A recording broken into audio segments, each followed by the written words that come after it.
Good morning students. Welcome to online class of Business Studies of +2 Commerce. आज मैं आपके साथ चैप्टर 5 ऑर्गेनाइजिंग का एक टॉपिक डिस्कस करने जा रही हूँ। वो है ऑब्जेक्टिव्स ऑफ ऑर्गेनाइजेशन। हम जो बिजनेस में ऑर्गेनाइजेशन करते हैं, सब कुछ ऑर्गेनाइज करते हैं, अथॉरिटी एंड रिस्पॉन्सिबिलिटी डिफाइन करते हैं, ये सब करने का हमारा ऑब्जेक्टिव क्या है? इसका फर्स्ट ऑब्जेक्टिव है टू हेल्प मैनेजमेंट। अगर हम प्रॉपर ऑर्गेनाइजेशन करते हैं तो इससे जो मैनेजमेंट है उसका अपने हर फंक्शन पे प्रॉपर कंट्रोल होता है, क्योंकि वो अपने काम को सब में अच्छे से डिवाइड कर देती है, कंट्रोल सेंटर्स इस्टेब्लिश कर देती है। मतलब किस किस ने किस किस को कंट्रोल करना है ये सारा क्लियरली डिफाइन किया जाता है। रिस्पॉन्सिबिलिटी प्रॉपर फिक्स की जाती है, उसके लिए अथॉरिटीज की डेलीगेशन की जाती है। तो ये सब कुछ जब प्रॉपरली ऑर्गेनाइज होता है तो बिजनेस की जो एडमिनिस्ट्रेशन है, बिजनेस का जो सिस्टम है वो भी ऑर्गेनाइज्ड हो जाता है, मतलब सिस्टमेटिक हो जाता है। Second is to increase production. अब हम ड्यूटीज हर किसी को असाइन कर देते हैं डिवीजन ऑफ लेबर करके, मतलब हर किसी को अलग अलग तरह का काम जो है वो सौंप देते हैं। अब जो ऑर्गेनाइजेशन का सिस्टम है वो हर इम्प्लॉय को इनकरेज करता है, मतलब मोटिवेट करता है कि हर इम्प्लॉय अपना बेस्ट कंट्रीब्यूशन डाले, वो आउटपुट को इंक्रीज करने में हेल्प करे, वेस्ट को डिक्रीज करने में हेल्प करे। तो इस तरह से फर्म के बिजनेस के सक्सेसफुल होने के चांसेस और भी ज्यादा बढ़ जाते हैं, क्योंकि हर कोई डेडिकेशन से काम करता है और इससे प्रोडक्टिविटी इंक्रीज हो जाती है। Next is cooperation of employees. Organizational structure जो होता है वो तभी सक्सेसफुल हो सकता है जब सारे एम्प्लॉयज कोऑपरेट करें। ऑर्गेनाइजेशनल स्ट्रक्चर मतलब जो हम पोजीशंस डिफाइन करते हैं, कौन किस पोजीशन पे आता है।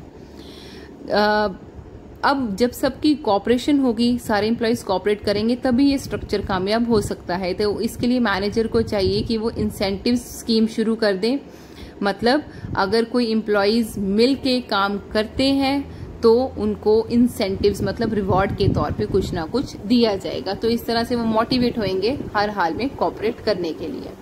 Next is facilitate growth and diversification. Organization जो हम बिजनेस में करते हैं उसका हमारा एक मकसद ये भी होता है कि हम बिजनेस को और तरक्कियों पे लेके जा सकें, डाइवर्सिफिकेशन कर सकें, मतलब और भी कई तरह के प्रोडक्ट्स प्रोड्यूस कर सकें।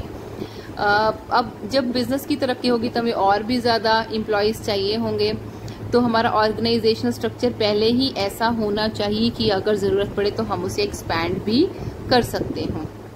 फिफ्थ ऑब्जेक्टिव है हमारा ऑर्गेनाइजेशन का ऑप्टिमम यूटिलाइजेशन ऑफ रिसोर्सेज। इससे मिलता जुलता पॉइंट हम सेकंड डिस्कस कर चुके हैं कि हमारी जो एम्प्लॉयज हैं वो कोशिश करते हैं कि हम प्रोडक्शन को इंक्रीज करें और वेस्टेज को डिक्रीज करें, मिनिमाइज करें। तो इस तरह से वो कोशिश करते हैं कि हम अपने सारे रिसोर्सेज को बेस्ट पॉसिबल वे में मैक्सिमम यूटिलाइज कर सकें। Last is humanistic approach. Organization system हमारा इस तरह का होना चाहिए कि हर इम्प्लॉय को प्रॉपर अपॉर्चुनिटी मिलनी चाहिए कि वो अपना टैलेंट बिजनेस में दिखा सके। The job should be made interesting. Organization को मतलब बिजनेसमैन को चाहिए कि वो हर जॉब को इंटरेस्टिंग बनाए, मीनिंगफुल बनाए। जो लेबर को, एम्प्लॉयज को सिलेक्ट करने का तरीका है वो बहुत अच्छा होना चाहिए, उन्हें प्रॉपर ट्रेनिंग देनी चाहिए। मतलब ह्यूमन बीइंग को ध्यान में रखते हुए हर काम करना चाहिए। तो जब हम ह्यूमनिस्टिक अप्रोच होके चलेंगे तो हमारी सक्सेस होने के चांसेस और भी ज्यादा बढ़ जाएंगे। तो ये हमारे ऑब्जेक्टिव्स हैं ऑर्गेनाइजेशन के।